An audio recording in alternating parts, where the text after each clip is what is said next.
تشریف فرما معزز مکرم محتشم جملہ علماء کرام، جملہ حاضرین ناظرین سامعین، السلام علیکم ورحمۃ اللہ وبرکاتہ۔ الحمدللہ رب العالمین والعاقبۃ للمتقین، سید الانبیاء والمرسلین، من کانا نبیا وآدم بین الماء والطین، سید الکونین امام القبلتین، جد الحسن والحسین، سید الصابرین وعلی الطیبین الطاہرین وعلی شیخ الاسلام والمسلمین سیدنا عبد القادر محی الدین وعلی سید الاولیاء ولی الہند سیدنا معین الدین وعلی سیف ربانی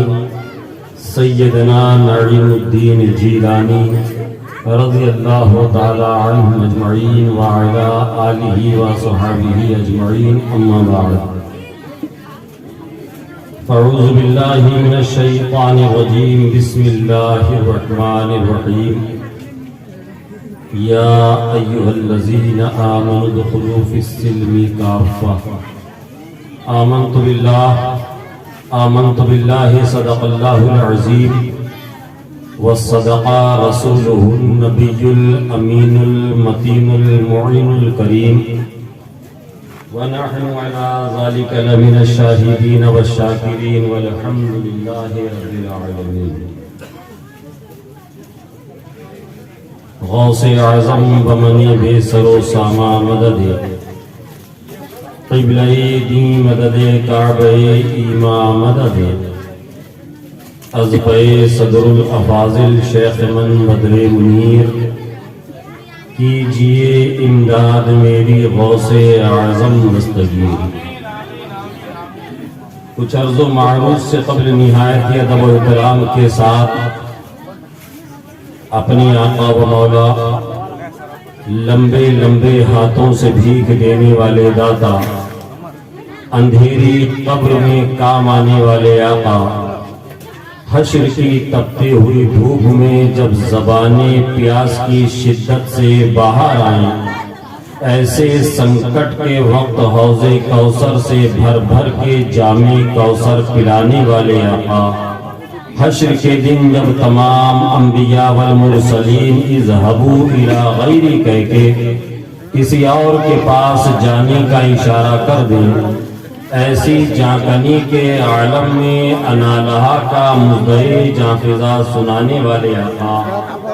گنبد خضرا کے مکی رحمت للعالمین طٰہٰ و یاسین، ساقی مدینہ مشک و عنبر سے زیادہ معطر ہے جن کا پسینہ، روحی فدا جناب احمد مجتبی محمد مصطفیٰ مجتبی مرتضی صلی اللہ تعالی علیہ وسلم کی بارگاہ بے کس پناہ میں، بارگاہ گوہر بار میں، بارگاہ عالی وقار میں درودوں کی ڈالی محبت کی تھالی میں سجا کر پیش کریں اور نہایت ادب و احترام کے ساتھ بآواز بلند درود پاک کا نذرانہ پیش کریں۔ اللہم صلی علی سیدنا شفیعنا حبیبنا نبینا مولانا محمد بارک وسلم، صلو علیہ صلاۃ و سلام علیک یا رسول اللہ صلی اللہ تعالی علیہ وسلم۔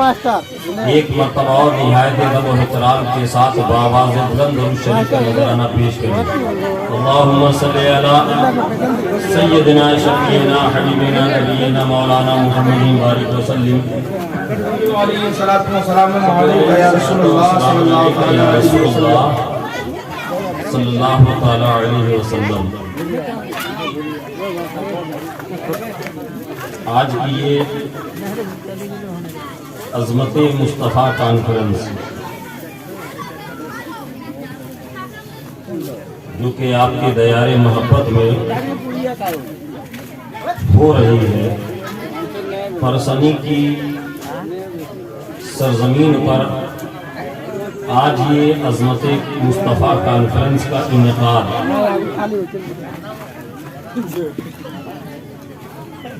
اور شیت لہر اور اس قدر سردی ہونے کے باوجود آپ حضرات اپنی عقیدت و وارفتگی کا ثبوت دیتے ہوئے اس کانفرنس کو کامیاب کرنے کے لیے نہیں بلکہ اپنے توشے آخرت میں نیکیوں کا اضافہ کرنے کے لیے یہاں پر تشریف لائے بیٹھے ہوئے ہیں، ہمتن گوش ہو کر سماعت کر رہے ہیں۔ اللہ تبارک و تعالی آپ کا یہاں آنا، ہم سبوں کا علماء کرام کا یہاں پر آنا اپنے اور اپنے حبیب کی بارگاہ میں شرف قبولیت عطا فرمائے۔ آمین آمین۔ پروردگار عالم ہمیں اور آپ کو، جملہ حاضرین اور جملہ علماء کرام کو رسول پاک صلی اللہ تعالی علیہ وسلم کی سچی محبت اور غلامی بھری زندگی عطا فرمائے۔ آمین ثم آمین۔ آج کا یہ پروگرام کے بانی محمد رضاؤل صاحب نے اپنے بچوں کے عقیقے، ان کے بھائیوں نے، عزیز و اقارب نے، پوری بستی نے مل کر آج کا یہ پروگرام کا بیڑا اپنے کندھوں پر اٹھایا۔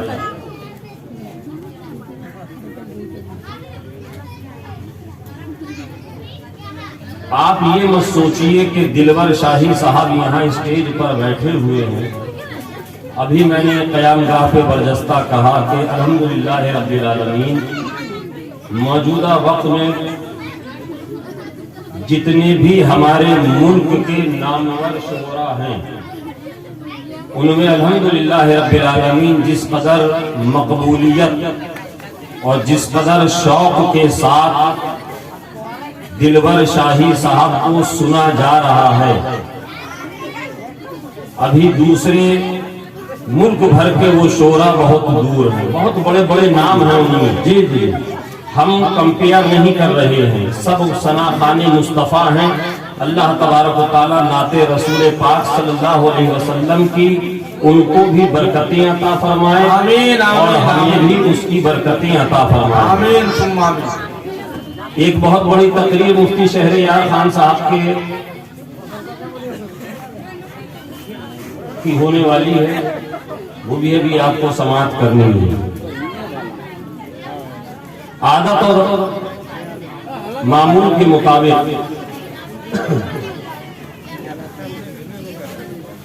میں آپ کے درمیان تھوڑی دیر کے لیے آیا ہوں۔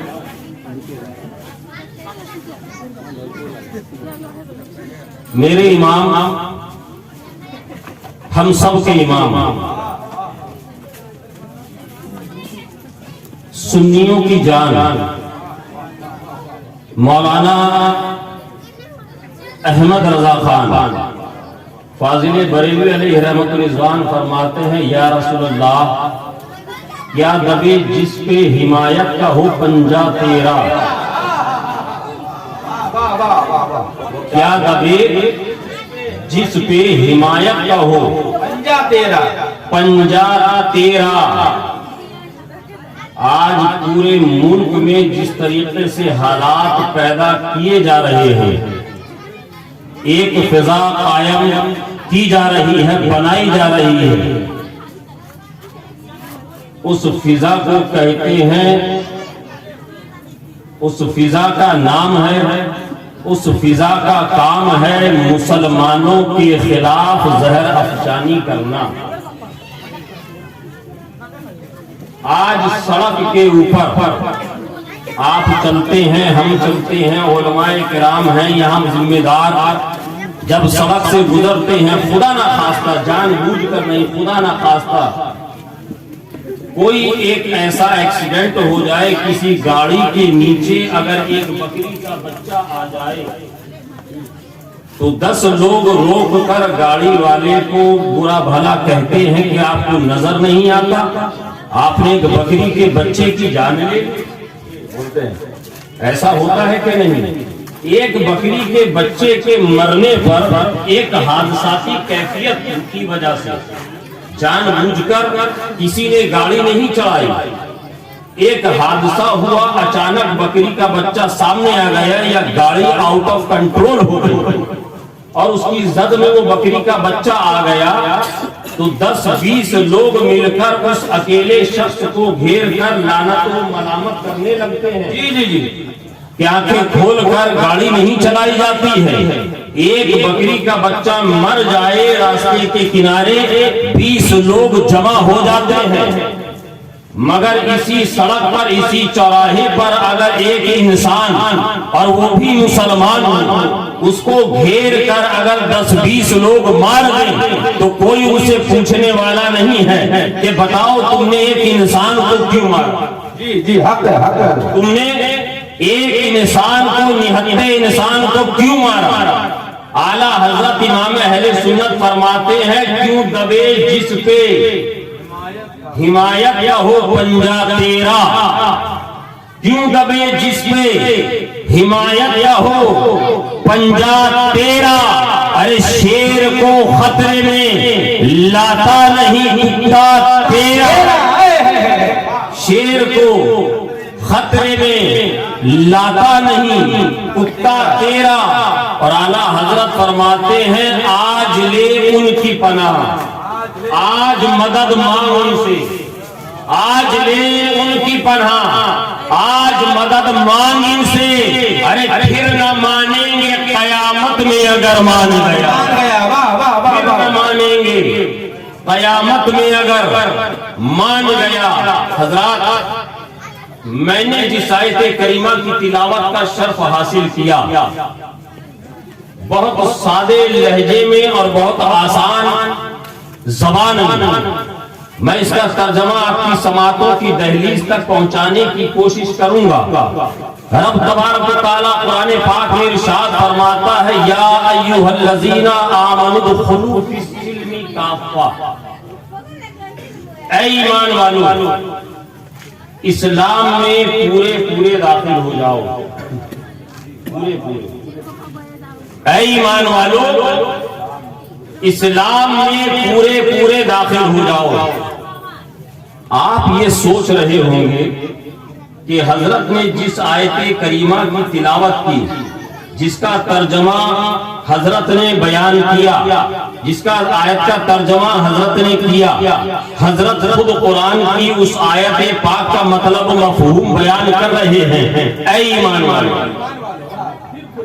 اے ایمان والو، رب تبارک و تعالیٰ آپ کو ایمان والا کہہ رہا ہے۔ بات کو سمجھئیے گا، سنجیدگی سے تھوڑی دیر سمجھنے کی اور سننے کی کوشش کیجئے گا۔ اے ایمان والو اسلام میں پورے داخل ہو جاؤ۔ جب ہم اسلام کے ماننے والے ہیں، جب ہم مسلمان ہو گئے، جب ہم نے کلمہ پڑھ لیا،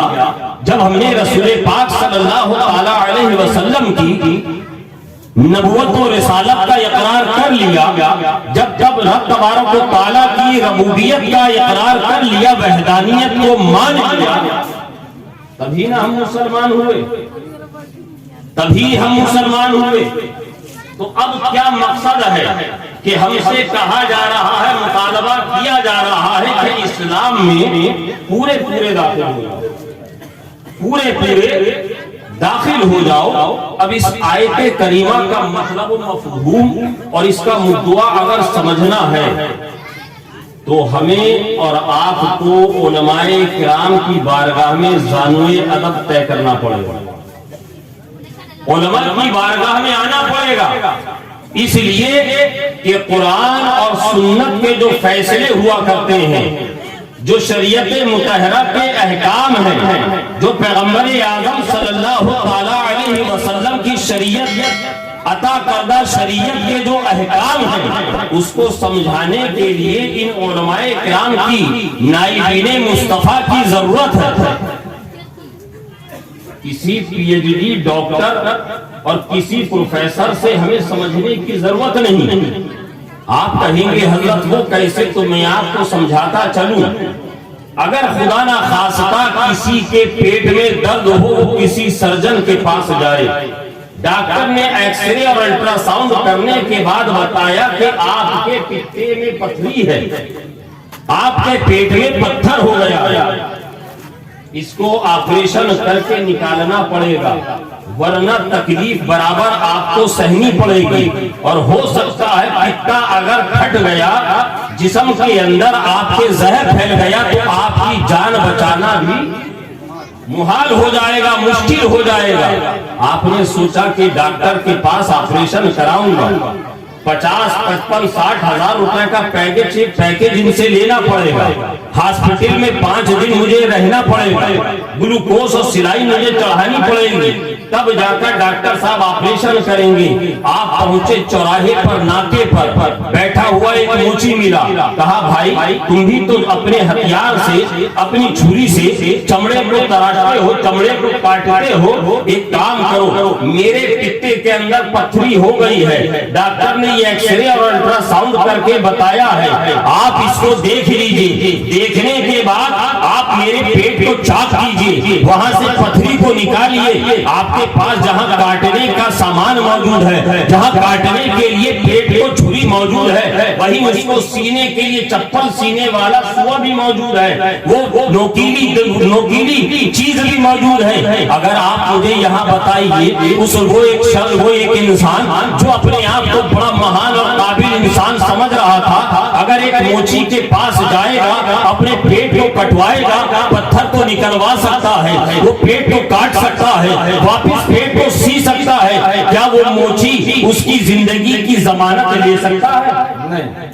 کیا زندگی بچانے کی گارنٹی لے سکتا ہے؟ کیا کسی کو ایسا کرتے آپ نے دیکھا ہے پیٹ میں پتھر ہو گئے ہو اور جا کر درزی کے پاس بیٹھ گیا ہو، تیرے پاس سوئی بھی ہے، تیرے پاس قینچی بھی ہے، میرے پیٹ پر نشان لگا کر کاٹ دے اور سوئی سے سی دے؟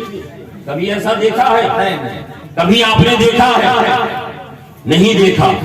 کہیں نہیں دیکھا۔ جب انسان کی جان بچانے کے لیے اگر وہ کاٹنے اور سینے میں مہارت رکھتا ہے، مگر زندگی بچانے کا تجربہ اس کے پاس نہیں ہے، انسان کو زندگی دینے کا تجربہ اور شعبہ اس کے ہاتھ میں نہیں ہے، جس طریقے سے زندگی بچانے کے لیے کسی ماہر ڈاکٹر کے پاس آپ کو جانا پڑے گا، ایسے ہی اگر دین کو سمجھنا ہے، قرآن کو سمجھنا ہے، اگر حدیث پاک کو سمجھنا ہے، تو علماء کرام کی بارگاہ میں زانو ادب طے کرنا پڑے گا۔ زندہ باد، زندہ باد۔ یہ علماء بتائیں گے آپ کو، یہ علماء کرام آپ کو بتائیں گے قرآن پاک میں رب تبارک و تعالیٰ نے جو فرمایا، اس کا مدعا کیا، اس کا مدعا کیا ہے۔ اے ایمان والو، اسلام میں پورے داخل ہوئے۔ یہاں اس بات کو بہت آسان کر کے میں ایک مثال دے کر سمجھانے کی کوشش کرتا ہوں۔ حافظ جنید رضا حبیبی صاحب بہت اچھے اناؤنسر ہیں، بہت اچھے نقیب ہیں، بھرے مجمع میں کھڑے ہوئے، کہا کہ ایک باؤل میں پانی، ایک برتن میں پانی لے کر آؤ۔ ایک نوجوان دوڑ کر گئے ضیاء الحق صاحب کے یہاں سے ایک برتن میں پانی لے کر آئے، وہ برتن پانی سے لبالب بھرا ہوا، پورے مجمع سے مخاطب ہو کر فرمایا،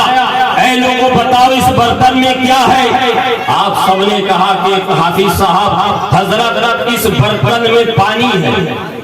کیا ہے؟ اس برتن میں پانی ہے۔ حافظ صاحب نے اناؤنسر صاحب نے کہا کہ اچھا ذرا ٹھہرو، جیب میں ہاتھ ڈالا، ہندوستانی مدرا کو نکالا، چند کوئنس نکالے، چند سکے نکالے، اس پانی میں ڈال دیے۔ کہا کہ بتاؤ اس برتن میں پانی تھا؟ کہا کہ ہاں حضرت تھا۔ کہا اس کے اندر میں نے کیا داخل کیا؟ کہا حضرت اس میں آپ نے ہماری آنکھوں کے سامنے چند سکے ڈالے ہیں، چند سکے، چند روپیے ڈالے ہیں۔ وہی ابھی گفتگو چل رہی تھی نقیب اعظم ہندوستان کی، ایک بچہ آتا ہے دوڑ کر، اپنے ہاتھ کو بڑھاتا ہے، پانی کے برتن میں داخل کرتا ہے، ان سکوں کو نکال کر دوڑ جاتا ہے۔ تھوڑی دیر پہلے تک پانی کے اندر وہ سکے تھے،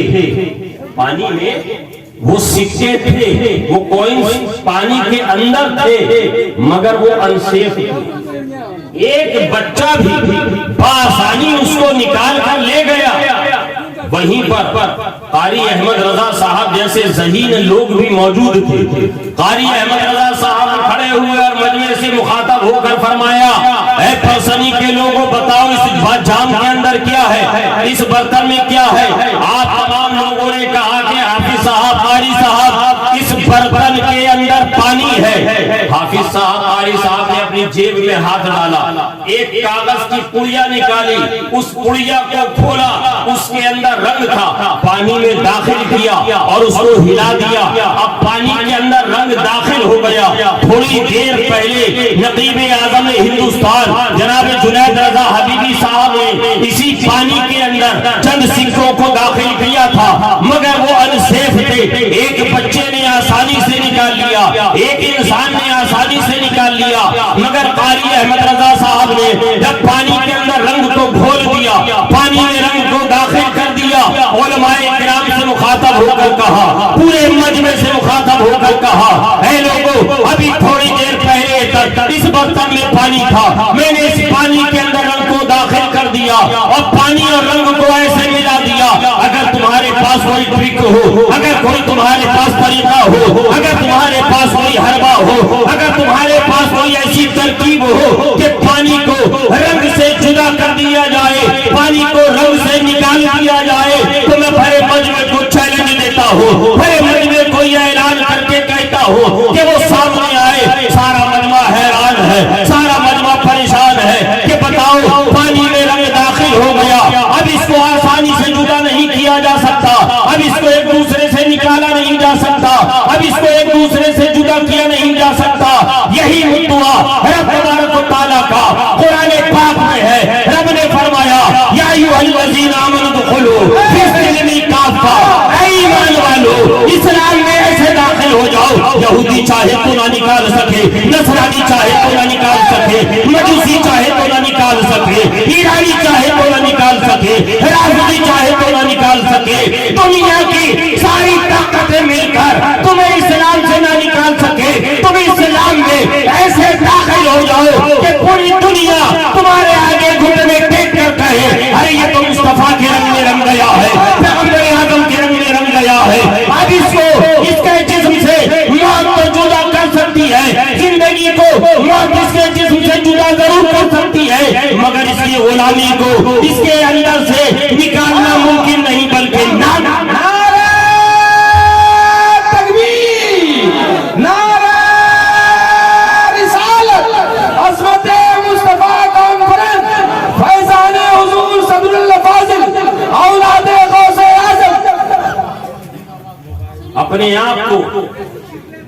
آپ کو اسلام میں رسول پاک صلی اللہ تعالی علیہ وسلم کے سنتوں کے رنگ میں ایسے داخل کر لو کہ دنیا کی طاقتیں چاہے تو تمہیں نکال نہ سکے، تمہیں جدا نہ کر سکے دہلیز مصطفیٰ سے، تمہارے دل سے عشق مصطفیٰ کو نکال نہ سکے، اس محبت کے چراغ کو کوئی گل نہ کر سکے۔ یہی قرآن کا مدعا، یہی قرآن کا مطلب مفہوم ہے۔ میرے آقا کریم صلی اللہ علیہ وسلم کے دیوانوں، آقا کائنات صلی اللہ علیہ وسلم ارشاد فرماتے ہیں، بڑی پیاری حدیث شریف کا مفہوم ہے. میرے آقا فرماتے ہیں, کیا ارشاد فرماتے ہیں اپنے غلاموں کے درمیان, یعنی صحابہ کرام کے درمیان فرماتے ہیں, جانتے ہو مسلمان کی مثال کیسی ہے؟ مسلمان کی مثال کس طرح ہے, کس درخت کے مانند ہے؟ حضرت عبداللہ ابن عمر فرماتے ہیں کہ میں سرکار کا اشارہ سمجھ گیا, مگر ادباً میں خاموش رہا کہ جو بات زبان مصطفیٰ سے نکلے اس کا لطف اور اس کا مزہ ہی کچھ اور ہو. میں نے عرض کیا, یا رسول اللہ میرے ماں باپ آپ پر قربان, آپ ہی ارشاد فرما دیجیے. آقا کائنات صلی اللہ علیہ وسلم ارشاد فرماتے ہیں, جانتے ہو مسلمان کی مثال کس درخت کی طرح ہے, کس درخت کے مانند ہے؟ غلاموں نے عرض کیا, یا رسول اللہ آپ ہی فرما دیجیے, آپ ہی ارشاد فرمائیے. آقا فرماتے ہیں مومن کی مثال کھجور کے درخت کے مانند ہے. مومن کی مثال کھجور کے درخت کی طرح ہے. آپ نے کھجور کا درخت دیکھا ہے؟ بہت ساری چیزیں ایسی ہیں, بہت ساری وجوہات ایسی ہیں کہ ہمارے یہ منبر رسول پر موجود ذمہ دار علماء کرام اگر اس حدیث پاک کی تشریح کر کے آپ کو سمجھانے اور بتانے کی کوشش کرے تو رات گزر جائے گی, مگر الحمدللہ ہمارے ان علماء کرام کے بیانات ختم نہیں ہوں گے. بس یہاں پر میں 3 باتیں عرض کر کے اپنی گفتگو کو تمام کروں گا. آقا کائنات صلی اللہ علیہ وسلم نے ارشاد فرمایا کہ مومن کی مثال کھجور کے درخت کی طرح ہے. اس دنیا کے اندر آپ جانتے ہیں کہ بہت قیمتی درخت موجود ہے, بیش قیمتی درخت موجود ہے, لاکھوں کروڑوں روپے میں جن کی قیمت ہوا کرتی ہے, مگر آقا کائنات صلی اللہ علیہ وسلم نے اس درخت سے مومن کی مثال نہیں دی. اس دنیا کے اندر اس زمین کے اوپر ایسے بے شمار درخت موجود ہیں جن کے پھل کھانے میں بڑے لطیف اور عمدہ ہوا کرتے ہیں, بڑے میٹھے اور شیریں ہوا کرتے ہیں. لوگ بڑے ذوق اور شوق کے ساتھ ان درختوں کے پھلوں کو کھاتے ہیں اور اس کا انتظار بھی کرتے ہیں کہ اس کا موسم آئے تو ہم اس پھل کو کھائیں. مگر میرے آقا کریم صلی اللہ علیہ وسلم نے اس درخت پھلدار درخت سے بھی مومن کی مثال نہیں دی. اس روئے زمین پر, اس خاکدانۂ گیتی پر بے شمار خوشبو والے پھولوں کے درخت موجود ہیں جن کی خوشبوئیں بڑی بیش قیمتی ہوا کرتی ہیں. بازار میں جائیے تو کئی ہزار روپے تولہ ان کی خوشبوئیں بکا کرتی ہیں, مگر آقا کائنات صلی اللہ علیہ وسلم نے ان خوشبودار درختوں سے مومن کی مثال نہیں دی. مثال دی آقا نے کھجور کے درخت سے. آپ نے دیکھا ہے کھجور کا درخت, آپ جانتے ہیں بخوبی کھجور کے درخت کو. جہاں تک مجھے سمجھ میں 3 باتیں آئیں. پہلی چیز یہ کہ جب حجاج کرام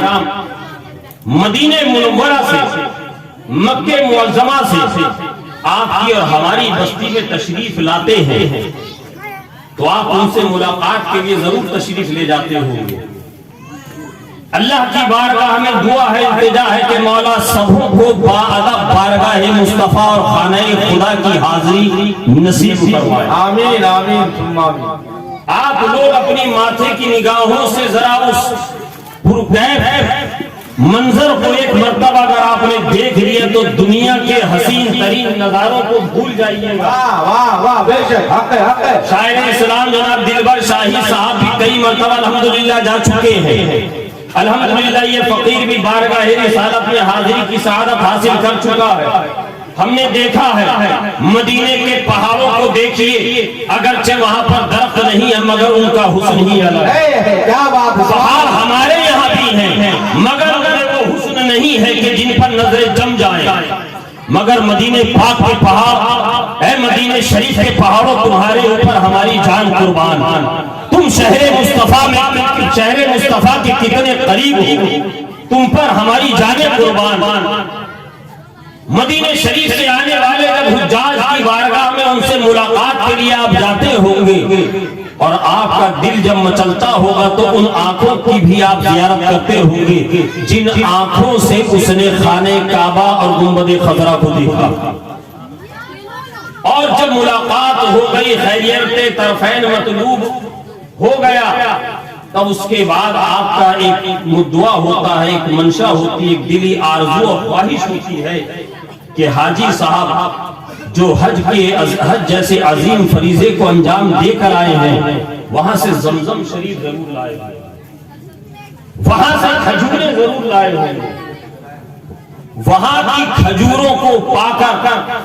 آپ اپنے نصیبے پر ناز کرتے ہیں کہ یہ کہیں اور کی نہیں بلکہ شہر مصطفیٰ کی کھجوریں۔ ہم ان کھجوروں کو کھا کر ان کے برکات اور ان کے انوار کو اپنے اندر اتارتے ہیں۔ مومن کی مثال میرے آقا کائنات صلی اللہ تعالی علیہ وسلم نے دی کہ مومن کی مثال کھجور کے درخت کی طرح ہے۔ یہی مثال مومن کی ہے، جس طریقے سے مدینے شریف کی کھجوریں پوری دنیا میں اپنا فیض لٹاتی ہیں، ایسے ہی مرد مومن جو کامل مومن ہوتا ہے، جو مومن ہوتا ہے، وہ پیدا کہیں ہو مگر اس کا فیض دنیا کے کونے کونے تک پہنچ جاتا ہے۔ مومن اگر قریب کر کے آسان لہجے میں میں آپ کو سمجھاؤں تو مومن پیدا ہوتا ہے ایران میں، مزار بنتا ہے اس مرد مومن کا بغداد میں، مگر پوری دنیا میں اس کا فیضان قادریت کے نام سے جاری ہو جاتا ہے۔ مومن پیدا ہوتا ہے غزنی میں، مگر وہی غزنی میں پیدا ہونے والا جب میرے مصطفیٰ کے عطا کرنے کے بعد مدینہ طیبہ سے ہندوستان تشریف لاتا ہے غریب نواز کی شکل میں، تو وہ مرد مومن اجمیر سے دہلی کا سفر کرتا ہے، جب دہلی سے کے لیے نکلتا ہے، 1-2 لاکھ کو نہیں بلکہ 90 لاکھ کو رسول پاک صلی اللہ علیہ وسلم کا کلمہ سبحان اللہ، نعرہ تکبیر، نعرہ رسالت، عظمت مصطفیٰ کانفرنس، مذہب اسلام، نبی کا گھرانہ، 90 لاکھ لوگوں کو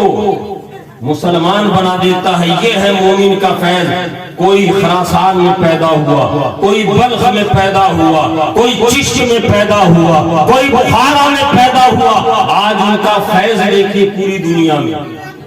آج ان کا فیض دیکھیے پوری دنیا میں عام ہو رہا ہے، اور اسی فیض کا نتیجہ ہے، اسی سرکار غریب نواز کے قدموں کی برکتیں ہیں کہ مسلمانوں آج ہم اور آپ یہاں پر بیٹھے ہوئے ہیں،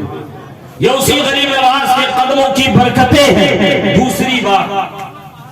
دوسری بات جب بہاروں کا موسم جاتا ہے، آپ نے دیکھا ہوگا جب بہاروں کا موسم جاتا ہے، خزاں کا موسم آتا ہے، پتجھڑ کا موسم آتا ہے، سارے درختوں کے اوپر سے ان کی ہریالی اور شادابی غائب ہو جاتی ہے۔ وہ درخت اپنے پتوں، ان کے پتے ان درختوں سے جدا ہو جاتے ہیں، مگر کھجور کا درخت جو ہوتا ہے بہاروں کے موسم میں بھی ویسے ہی کھڑا رہتا ہے، خزاں کا موسم آتا ہے لو کے تھپیڑوں میں بھی ایسے ہی کھڑا رہتا ہے۔ جب بہار آتی ہے، پھل لگتے ہیں دوسرے درختوں پر، تو کھجور کا درخت ویسے ہی سرسبز و شاداب آپ کو ملے گا۔ اور جب بہاروں کا موسم چلا جاتا ہے، خزاں کا موسم آتا ہے، لو کے تھپیڑے کھا کر بھی وہ کھجور کا درخت ویسے ہی سرسبز و شاداب رہتا ہے۔ یہی مثال مومن کی ہے، یہی مثال مومن کی ہے۔ آپ 1400 سال کی تاریخ کو ذرا ملاحظہ کیجئے، ذرا بیٹھ کر مطالعہ کیجئے، علماء کرام کی بارگاہوں میں زانو ادب طے کیجئے، کبھی اسی اسی قوم کے اوپر انہی مسلمانوں کے اوپر ہلاکو خان جیسا ایک ظالم و جابر حکمراں آتا ہے، ہزاروں لاکھوں مسلمانوں کو قتل کر دیتا ہے، کبھی چنگیزیوں کا دور آتا ہے، لاکھوں مسلمانوں کو قتل کر دیتا ہے۔ ارے وہ تو بہت دور کی بات ہے، ذرا اسی صدی کا مطالعہ کر لیجئے، اسی صدی کو دیکھ لیجئے، چاہے وہ ہندوستان کی زمین ہو، چاہے ایران کی زمین ہو، چاہے عراق کی زمین ہو، چاہے برما کی زمین ہو، چاہے وہ فلسطین کی زمین ہو، دنیا کا کون سا گوشہ اور کون سا خطہ ایسا ہے جہاں مسلمانوں کو مارا نہیں جا رہا ہے، جہاں مسلمانوں کو قتل نہیں کیا جا رہا ہے، جہاں مسلمانوں پر گولیاں نہیں چلائی جا رہی ہیں، جہاں مسلمانوں پر بم نہیں برسائے جا رہے ہیں۔ اگر یہ دوسری قوم ہوتی، اگر دوسرا مذہب کے ماننے والے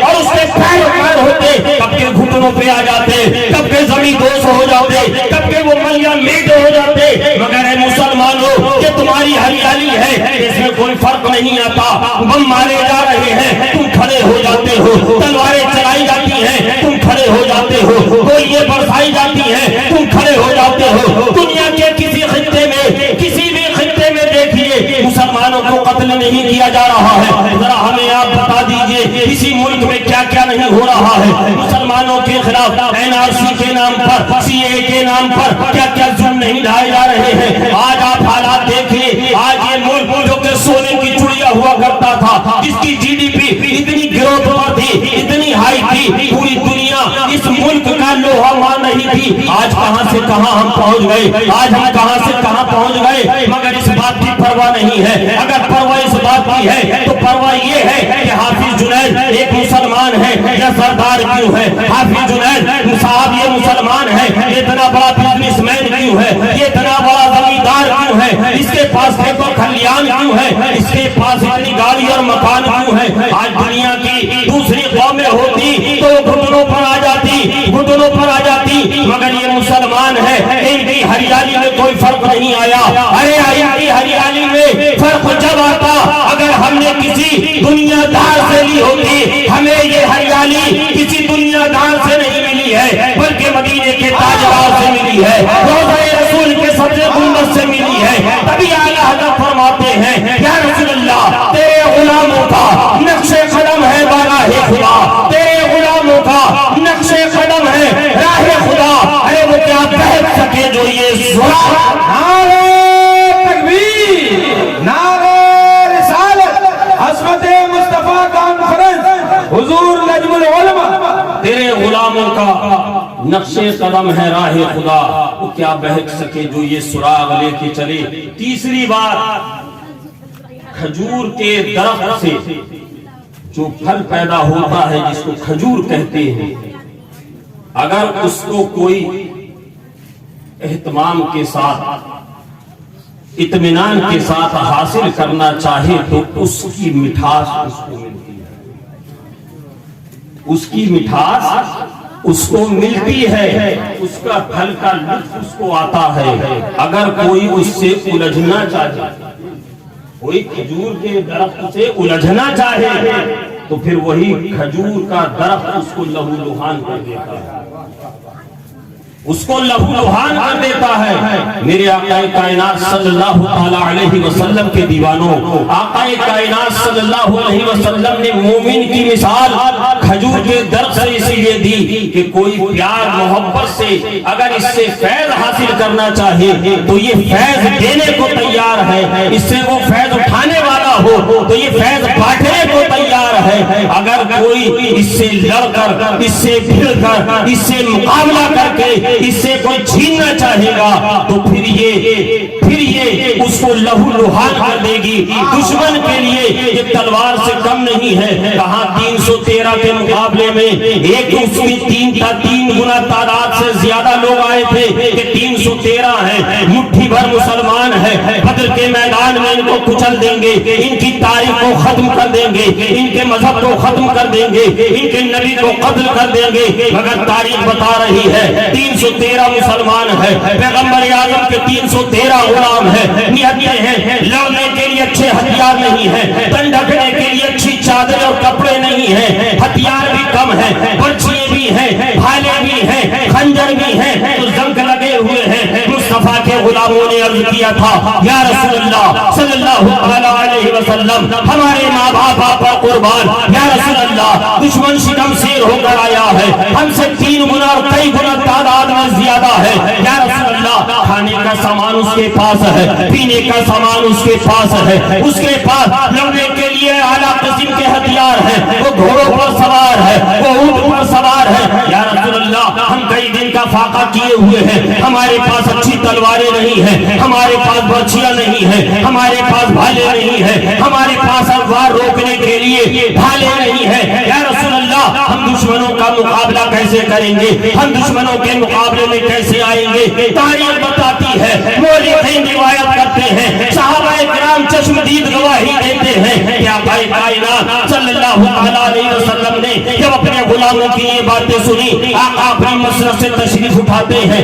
تشریف لے جاتے ہیں، کھجور کے درخت کے قریب جاتے ہیں، ایک ایک شاخ کو توڑتے ہیں اور جو اپنے غلاموں کو عطا کرتے ہیں، یہ تم لے لو، یہ تم لے لو، یہ تم لے لو، یہ حضرت ابو بکر کو دے رہے ہیں، یہ دیگر صحابہ کو دے رہے ہیں۔ اب صحابہ فرماتے ہیں جنگ کا اعلان ہو گیا، اب جنگ شروع ہو گئی، صحابہ کرام نے یہ عریضہ پیش نہیں کیا، یا رسول اللہ تلواروں کے مقابلے میں یہ کھجور کی شاخیں کیا کام کریں گے، مگر غلاموں کا عقیدہ تھا، صحابہ کا عقیدہ تھا کہ مصطفیٰ جو اپنے دست مبارک سے عطا کر رہے ہیں، اب یہ کھجور کی فقط شاخیں نہیں ہیں بلکہ اب یہ لوہے اور اس بات کی بنی ہوئی تلواروں کو بھی کاٹ دیں گی، کفر کی گردنوں کو بھی اتار دیں گی۔ اور یہی ہسٹری بتاتی ہے، یہی تاریخ بتاتی ہے کہ مصطفیٰ کے غلام پہنچے ہیں بدر کے میدان میں، غلام بدر کے میدان میں ہے، جنگ کے میدان میں مصروف عمل ہے، میرے آقا نے دست مبارک کو اٹھایا ہے، فضا میں لہرایا ہے،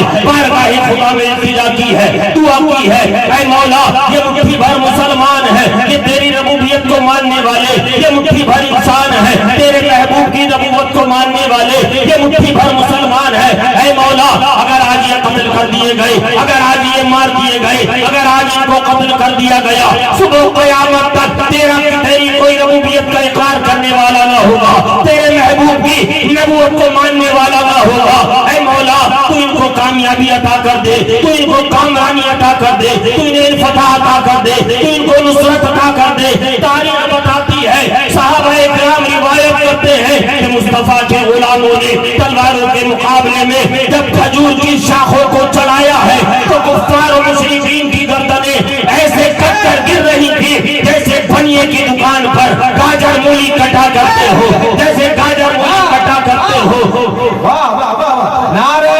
تکبیر، نعرہ رسالت، مذہب اسلام، عظمت مصطفیٰ کانفرنس، نبی کا گھرانہ، جیسے گاجر مولی بنیے کی دکانوں پر کٹا کرتی ہو، اس لیے غلاموں کا مصطفیٰ جان رحمت صلی اللہ علیہ وسلم کے صحابہ کا عقیدہ تھا، ہم لڑنے کے لیے مادی طاقت کے بل بوتے نہیں گئے ہیں، ہم لڑنے کے لیے دشمنوں سے مقابلہ کرنے کے لیے ہم طاقت کے بل پہ نہیں گئے ہیں، ہتھیاروں کے بل پہ نہیں گئے ہیں، بلکہ رضائے مصطفیٰ کے لیے گئے ہیں، رضائے الہی کے لیے گئے ہیں۔ اگر آج بھی ہم رضائے الہی کے لیے اپنی زندگی کا ہر شعبہ قائم کر لیں، ہر شعبے میں یہ اپنا نظریہ بنا لیں کہ ہم جیئیں گے تو مصطفیٰ کے لیے، مریں گے تو مصطفیٰ کے لیے، جیئیں گے تو دین مصطفیٰ کے لیے، مریں گے تو دین مصطفیٰ کے لیے، کھائیں گے تو مصطفیٰ کے لیے، پیئیں گے تو مصطفیٰ کے لیے، تو انشاءاللہ تبارک و تعالی ہمارا جینا بھی عبادت ہے، ہمارا مرنا بھی عبادت ہے، ہمارا اس دنیا میں آنا بھی کامیاب ہے اور ہمارا اس دنیا میں آخرت میں جانا بھی کامیاب ہوگا۔ اللہ تبارک و تعالی نے قرآن پاک میں ارشاد فرمایا یا ایھا الذین آمنوا اتقوا اللہ یا ایھا الذین آمنوا ادخلوا فی السلم کافہ، اے ایمان والو اسلام میں پورے داخل ہو جاؤ کہ محمد سے وفا، تو نے تو ہم تیرے ہیں، یہ جہاں چیز ہے کیا لوح و قلم تیرے ہیں، آج بھی ہو جو ابراہیم سا ایمان پیدا، آگ کر سکتی ہے اندازے گلستہ پیدا۔ استغفر اللہ ربی من کل ذنب واتوب الیہ وآخر دعوانا الحمدللہ۔ زندہ باد، زندہ باد، کوئی نہیں ہے میرے سرکار کی طرح۔